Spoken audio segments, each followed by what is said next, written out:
Okay, so I think we can start with the webinar. Can everyone type in the chat if you can hear me, just to make sure that I'm talking to someone? Yes, that's one. That's good. Great. Okay, so it seems the sound is working. That's good. So welcome everyone to the second webinar. I'm calling it the webinar, but the main point of today is for you guys to ask questions, and we can discuss like whatever is the most complicated for you about the new customer flow, or anything that you have questions about, basically. So I've only prepared a very quick presentation with a short overview of the new customer flow. So we'll go through it and go through the steps just to repeat what does it look like again. And then I'm going to open up the space, let's say, for you to ask questions. For now, I think all your microphones are muted, but later on, when we'll do the questions and answers, you can just unmute your microphone and ask it right away, or you can type your questions in the chat if you prefer to do that. We are also recording this webinar, so I don't know, maybe if something goes wrong with your sound or you have to leave early, then you will be able to listen back the recording. Also for the people who could not make it today. So yes, I think that's it, and we can get started. So I think all of you can see the PowerPoint that I put in, that I'm presenting. It's actually, if you cannot see it, it's not that big of a problem because it doesn't have a lot of information. But as I said, the agenda for today is to run through the customer flow quickly. As you know, there's two different customer flows, one for OGIP and one for OGCDP, and they are different in some aspects, but I'm not going to go through both of them completely, but just mainly for today I will use the example of OGIP, but the one of OGCDP is quite similar, but of course there are some differences. But as I also said in the email to invite you for the webinar, the complete documents with the customer flow are on Podio. So if you have very specific questions about that, just go to Podio and open the documents and see if you can find it there. So for today, I'm not going to read everything that is in those documents, but just provide a quick overview. So on this slide, it's very small. I think maybe you cannot read it, but at least this is what the customer flow looks like. For OGIP, and this is a screenshot from the PDF document that is on Podio as well. So as you can see here, it's like one page with all the steps in the customer flow and what happens to the EP. That's what you can see in the middle, like either what happens to the EP or what the EP needs to do. And on the left side, you see the responsibilities of the OGIP or the OGX team. And on the right side, you see responsibilities of the support areas. So there can be finance or marketing that also plays a role in the OGX process. So this is basically the entire customer flow, which means the entire process that our customers are going through when they're going on exchange with AIESEC. And as you've probably seen, the one for OGIP, it looks like this, and the one for OGCDP looks quite similar, but it has some differences. But for now, I'm just showing this one. So this you can also find in the more elaborate document on Podio. So that's probably good to take a look at if you haven't done it yet. Just take some time and go through all the steps and see how it's explained there. But in short, you can see here 6 different stages from sign up to reintegrate, which is the complete flow that people are going through when they're going on exchange. So basically, for the first phase, sign up, what you can see explained in the customer flow here is that we are doing some things in order to get students to sign up on our portal, right? So we do promotion of AIESEC, the promotion of global talent and global citizen, in order to get people to sign up on our platform, which is internships.aisec.org. And the end result of everything we do in this stage is that someone signs up to our platform. So then we go to the next stage, which is apply. And you can see there that a couple of things need to happen in order for a student to go from just someone that has an account on our platform to actually someone that is going to apply for one of our internship opportunities. So there are several things happening here, and most of them are the responsibility of the marketing or the communications team. So yes, this is the part where the student needs to complete their profile and their cover letter, and also where we will promote specific opportunities to students, so that in the end they will find one internship that they're really interested in, and then they want to apply. So that is the apply stage, and the next stage is the match phase. And you see there that there's a lot of things happening. It's the one in the middle here. So this, I'm trying to draw on it, but it doesn't work. Anyway, so the stage in the middle. And as you can see here, also the OGX team starts to have a little bit more responsibilities. Because as soon as a student wants to apply for a specific internship, and in this case, as I said, it's a GIP, we need to start getting in touch with the student and seeing like how can we support them throughout the process. So if the students, for example, has an interview with a company that has the internship they applied for, how can we help them to prepare for this interview? So that's why you see here that we will have a meeting with the applicants and also do interview preparation with them. And then, of course, when they get accepted for the internship, we need to start helping them with more the procedural things, let's say. So we need to approve their match in the system, and also sign the EP acceptance note. And in the meantime, you can also see that they need to pay some fees. So as you know, we have two different fees for EPs to join our program. The first one is the apply fee. This is what they need to pay when they want to apply for internships. It's 500 kroner, for GIP and 300 kroner for GCDP. And if they pay this, then they can just start applying for internships and be active in our system for up to a year. And as soon as they get matched to an actual internship, they need to pay the match fee, which is in the case of GIP 4,000 kroner and in the case of GCDP 3,700. So you can see all of this happening in the match phase as well.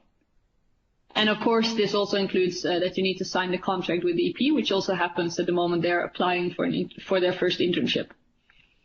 So then, in the end, the student is matched to an internship, and we can go to the next stage, which is realization.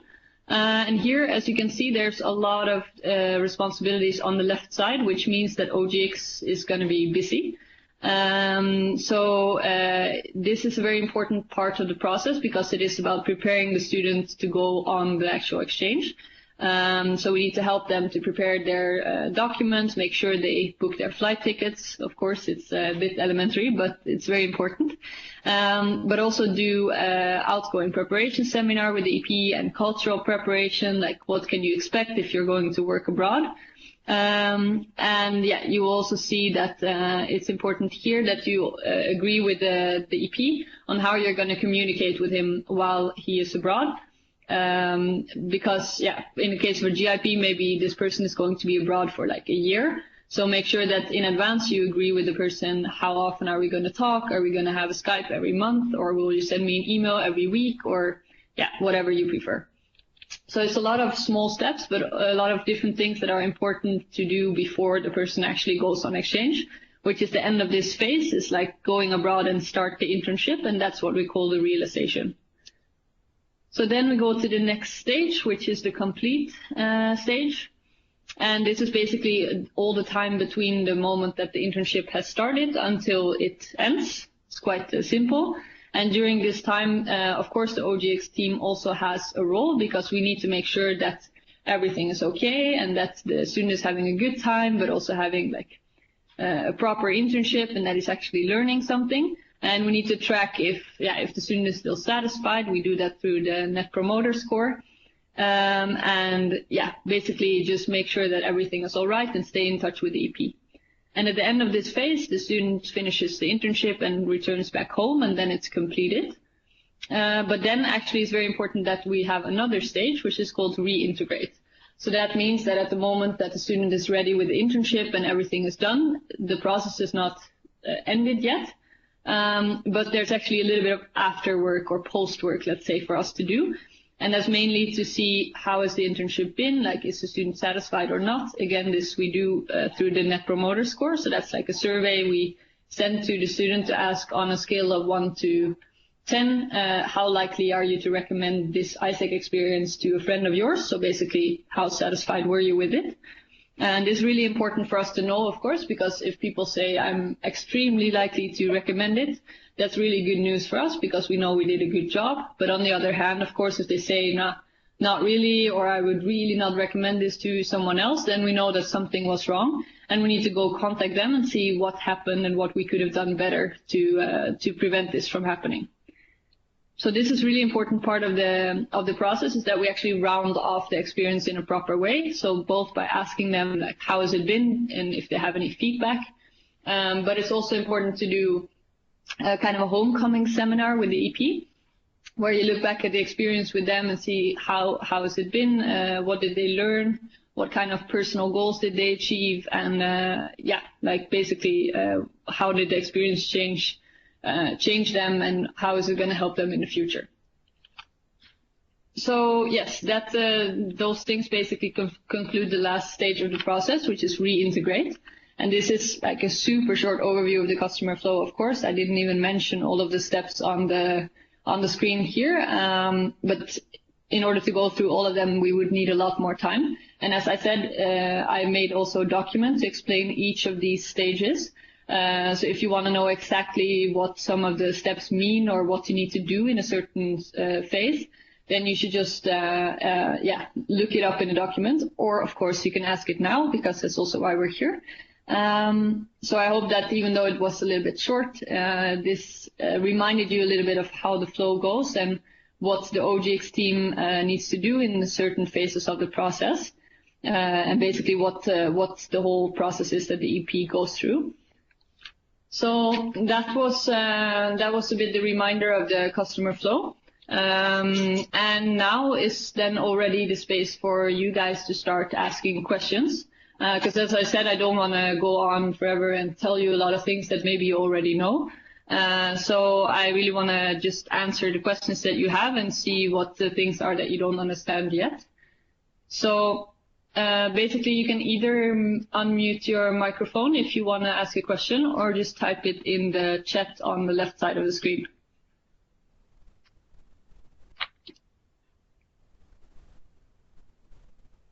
Yeah. Do marketing team know about this customer flow?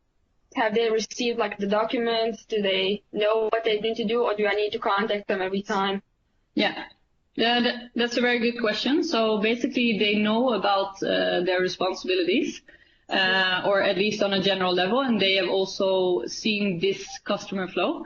Right now, Dries, who is responsible for marketing in the MC, is also making a more like a similar thing to this document with all the steps explained for the marketing team a little bit more in detail. But the basics, the marketing team should already know. So you can also ask the person responsible for marketing or communications in your LC and see what they know and see how you can coordinate this together. Okay. Yeah. Thank you. Okay, good.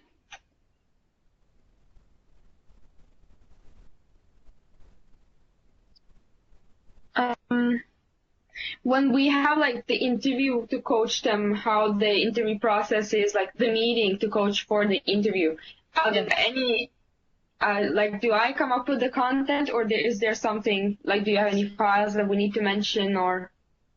Yeah, good question. So for this meeting that you have to prepare them for the interview, it sounds a little bit big, maybe, like you need to do coaching with them or like complete interview preparation. And of course, most of you don't even have a lot of experience in that, so you don't know exactly what the interview will be like or how you can prepare them for that. But the main idea of this meeting is just to check up with them and see, like, are they ready for the interview? Is there anything they need your help with? Do they know a little bit about the company? Do they know how to present their CV? Does their CV look good? These kinds of things. But again, in the document of the customer flow on Podio, there's some guidelines for this conversation. I think there's like 4 or 5 points that I put there that you can discuss with the student.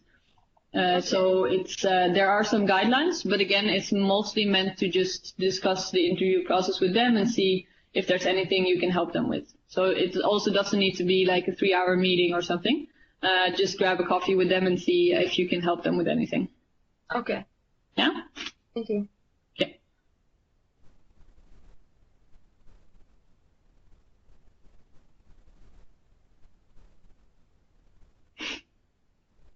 Are there any user guides of EXPA that we can send to EPs so they can be familiar with the new system? That's a very good question. Right now, actually, we don't have that. One thing is, so the EPs are not on EXPA, but they are on the opportunities portal. So it's like the external side of the system.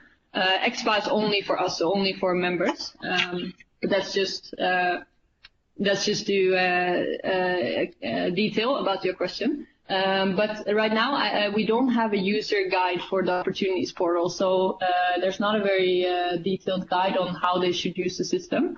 That is something that I could make if you feel that it's necessary. But what we do have right now is that we have an email template for, like Dries has made this, Dries from the MC. He has made an email template that you can send to everyone who is signing up on the system. And it explains very simply like what are the first steps they need to do and how can they like complete their profile and how can they start looking for internships. So this is kind of covered in an email. But if you feel it's necessary, then we can also make a little bit more elaborate guide of how they can use the system. I would say that it's better to wait with that for maybe 2-3 more weeks, because right now the system is up, but it's also changing every day. Because a lot of features are still added. So this is something that we could do, for example, beginning of January, once the whole system is finished. Does that answer your question?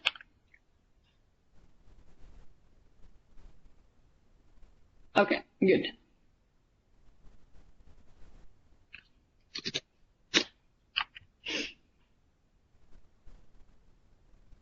So, other questions? It can also be about how to use EXPA or how to use the opportunities portal or any other questions that you have. I was trying to browse for exchange opportunities on EXPA and on internships, like opportunities portal. Yeah. But most of OGIP internships, it shows that they are unpaid. They're unpaid? Yeah, it shows in the description that they are unpaid. Okay, that's strange. Okay, I'm just gonna check it quickly. What happens when I look for internship opportunities? Because it shouldn't be like that. Let me see. Can you tell me where you see that when you log into or when you open an opportunity? Well, I can't see, like, when I go on opportunity portal, then I can't see at all, like, how much it's paid. Ah, okay. So you don't see the salary. No, but if you go on EXPA and try to search for OGIP opportunities, then it shows that it's unpaid. Okay. This is a good question. I think this might be because it might be a mistake because of the migration from my AIESEC.net into opportunities portal. So it might be that it just doesn't show because GIP opportunities are also always paid. So it can't be that all of them are unpaid. But I will check. I will check this because I can ask the support desk if it's indeed like this. I was wondering if there's anyone like on I don't know who's responsible for the EXPA and opportunities portal. I assume it's someone on the international level, but if I can contact someone whenever a problem comes up. So basically, if you have just a question about how to use the system or something that you're not sure about, it's best to contact me. If it's about like how to do a certain thing in the OGX process, and it's best to ask the question to me. If there's something a little bit more technical, like about how a certain button works or whatever, something more related to how the system itself works, then you can put it on Podio. So on Podio, there's like this troubleshooting thing That's something that Dries made, and if you put your question there, then we will look it up and see if we can help you with this technical issue. And also on the international level, I posted in the chat an email address. It's support@aisec.zendesk.com. And this is an email address where you can send, you can send an email there if there's something in the system that is just not working, or that's like a bug or something. Or if there's like super technical things that you're wondering about, then you can send them an email, because this is the support behind the system. So if it's technical, go there, and if you have other questions that we might be able to answer, you can just ask me. Okay. Okay, thank you. Yeah. Okay, I got another question. I was trying to browse through some opportunities, but for one, the search function is not very user-friendly, since search results show up even though they do not fit the filters. And when I wanted to go back to my search results, all filters were reset. Do you know anything about this? That is the same problem that I experienced. Yeah, okay, that's actually a very good question. So what I know is that right now the search, the search function is not optimal yet. So it has already changed a little bit. Like if you tried to search 2 weeks ago, it was kind of a mess, but now it's already a little bit better. I think it would be good if you send an email to the email address I put in the chat, just to check if maybe it is a bug or something that only you are experiencing. I see that a lot of people have this. But yeah, you can always send an email to this support desk, and just say like that it shows you search results that don't match what you were searching for, or that don't match the filters that you set.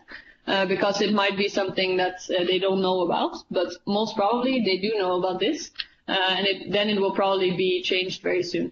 Because I know that in the beginning the search function was not working at all, basically. And whatever you searched for, you just got all the opportunities. And now it's already better, but it still needs to be improved. So I think it's good if you send, Fabian, if you send an email to that Zendesk. And then they will, anyway, even if they don't have a solution, they will reply you and tell you like either we're working on it, or you have to deal with it, so we cannot do anything about it. But at least you will get an answer from them. Yeah, and I think the thing with when you go back to your search results and the filters are reset, that is probably the same thing, that it's just something in the system that is not optimized yet. Because of course that should be there, because otherwise you have to enter your search terms a lot of times. But yeah, again, I cannot really do anything about it, but just send an email there and hopefully it will change soon. Yeah, so a lot of people are facing the same problems. So one thing that I was thinking now, like one tip that I had, is you can also look, find opportunities with the direct link. So instead of searching through, for example, let's say you know that there's an internship at PwC in Mexico. If you know like about a certain internship and you want to look it up, then you don't need to go through the search filters, because you can also use the direct link, and that looks like this. So if you type in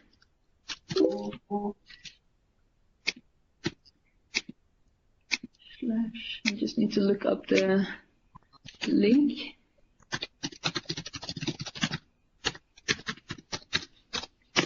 So the link I put in there now, it's like internships.aisec.org/hashtag/professional. That goes to GIP opportunities. And then you put another slash, and then there's always a 6-digit number. And that's kind of what replaces, we used to have like a TN ID in my AIESEC.net. It's like the code that belongs to this internship. And that is replaced now by a 6-digit number. So let's say you know of this specific opportunity. Then if you know the 6-digit number, you can just go there straight away. And so you don't need to use the search filters. Of course, that doesn't help you if you just want to browse for opportunities, if you want to see what's out there. But let's say you have a specific one, then you can do it like this. That's just a tip.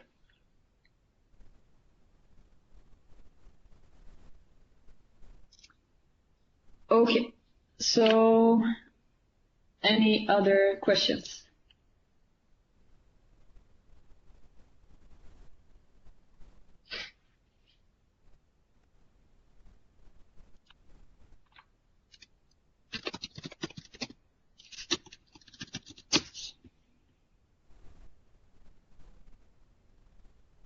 No, no questions?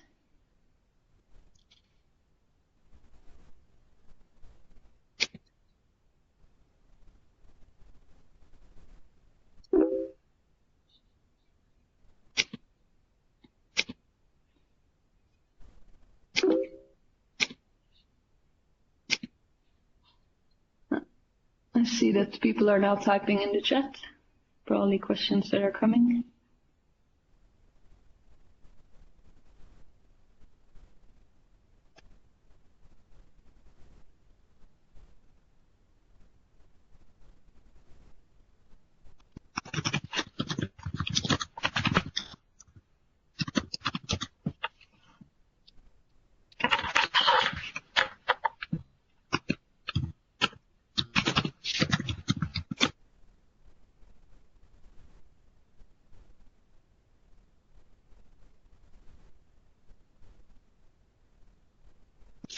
Okay, so here's a question. Only after the EP paid the entry fee of 500 kroner, they will have access to all the jobs in the database.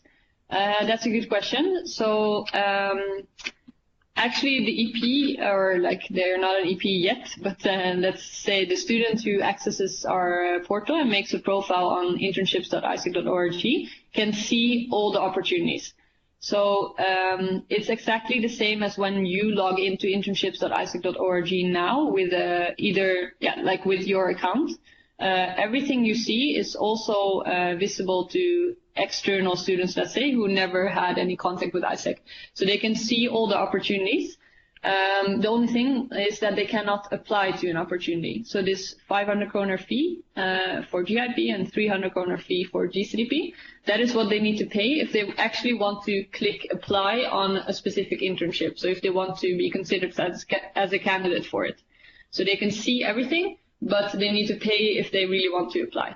And the reason for that is that we want, like a lot of countries put this apply fee, let's say, in the system so that people have to pay first, because we want to be sure that they really actually want to go on the internship, and they already need to pay us a small fee because we have to start working with them and start giving them some service. But we decided to not put the fee too high because, they are not sure yet that they will actually get an internship. So that's why it's a pretty low fee, but still they need to pay something because they start to use our service. But without paying, they can still see everything. I hope that answers your question. So then the next one. Last time our LCP was saying that he could not see not paid at the members page, at one member's page, but at the other's profile it was written not paid or something like that. I was wondering if it is the same problem what Aiste was talking about. Okay, I think this is not the same thing that Aiste was talking about. So what you are referring to now is that if a member has an account on EXPA, our members platform, so then they are a member. But if you log in from the other side, like internships.aafke.org, you're considered as a potential EP, so someone who might want to go on exchange. So right now, if you look at your profile, for example, or if you look at my profile, you can see not paid or still needs to pay. And the reason for that is that if I would want to go on exchange, or if you would want to go on exchange through AIESEC, you still need to pay a fee, right? So you get the discount because you were a member. But let's say you want to go on exchange in next summer, then you will have to pay the fee, and someone will have to mark you as paid, and then you can go on an internship. So now you can just see that in your profile, because even though you are a member and you don't need to pay for the fact that you're a member, if you would want to go on exchange, you would have to pay. So that's the reason why it's there, but you don't need to worry about it as long as you don't want to go on exchange. It's just there, but it doesn't say anything. Like it's just because if you would go on exchange, you would probably use the same account. So this way we can track if you paid your fee to go on exchange or not. Does that answer your question? Okay, good.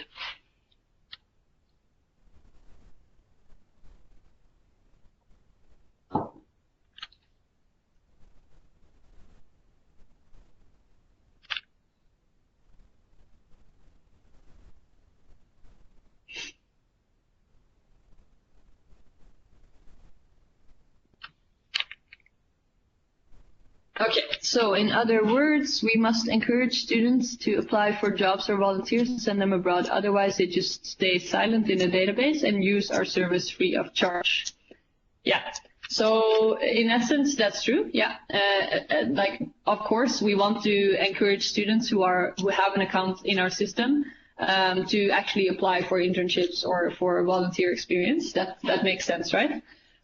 So we do a couple of things to encourage them to do that. For example, the marketing team will send emails to them with specific opportunities. And we're also right now, Dries and me are also brainstorming a lot about other ways to promote to the people that we already have in the system in order for them to actually start applying for internships.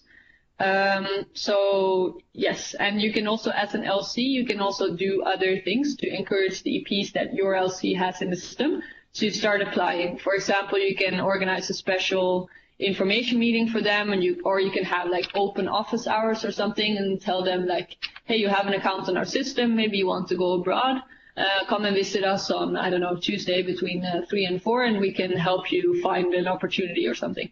Because of course we want to encourage these people to go on an internship. And then, yeah, what you said about otherwise they stay silent in the database and use our service free of charge. Of course, like the whole point of the database is that they are allowed to look for internships for free because they can see, yeah, what kind of opportunities we have and what it could be like. So it's okay that there are a lot of people in the system not applying, because it could be, for example, that someone is looking around now, but they only want to go on an internship next summer, or maybe in September after, I don't know, they graduated in the summer or something. So it's not a bad thing that there are a lot of people just using it for free. But of course, in the end, we want to send everyone on exchange, or everyone, but as many people as possible. So yes, definitely we need to encourage them to start applying. But it's not something that we lose money on or something, that we show them these opportunities. It's just that they only start paying when they actually get some service from us.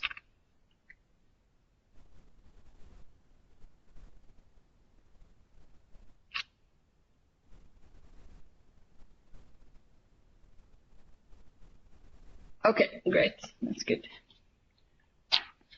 Okay. So, any other questions? It can also be about, it can be about anything, but maybe about the new EP contracts, or anything that you're wondering about, that you're not sure about.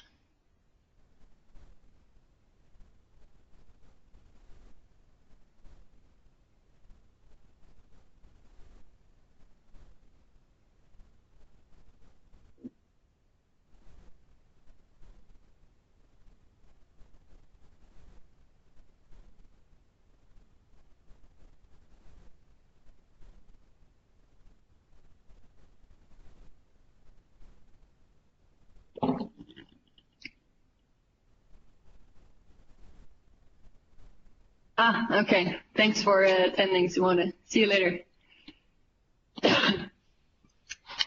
Okay, so guys, does anyone have more questions, either on the microphone or in the chat?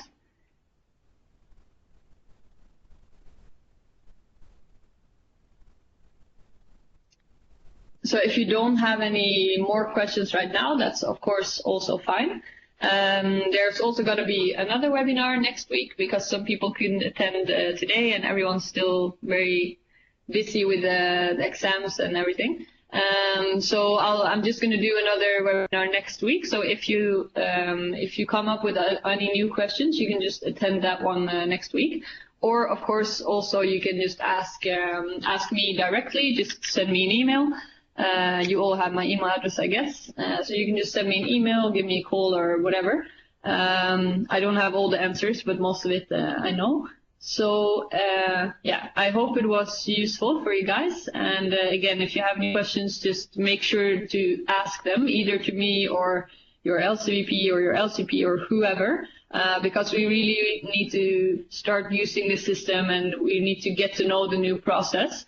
Also to be able to answer the EP's questions and really support them in the process. So if anything is unclear, just make sure you ask someone, because yeah, probably someone will have the answer for you, and then it will be much easier for you to deal with the process. So yeah, thank you very much for attending. I'll just play some music to round it off, and if you come up with anything else in the next 5 minutes, you can still quickly throw in a question, because I'll just stick around. And otherwise, I wish you a lot of luck with all your exams. Keep on studying, keep up the good work, and I'll talk to all of you soon.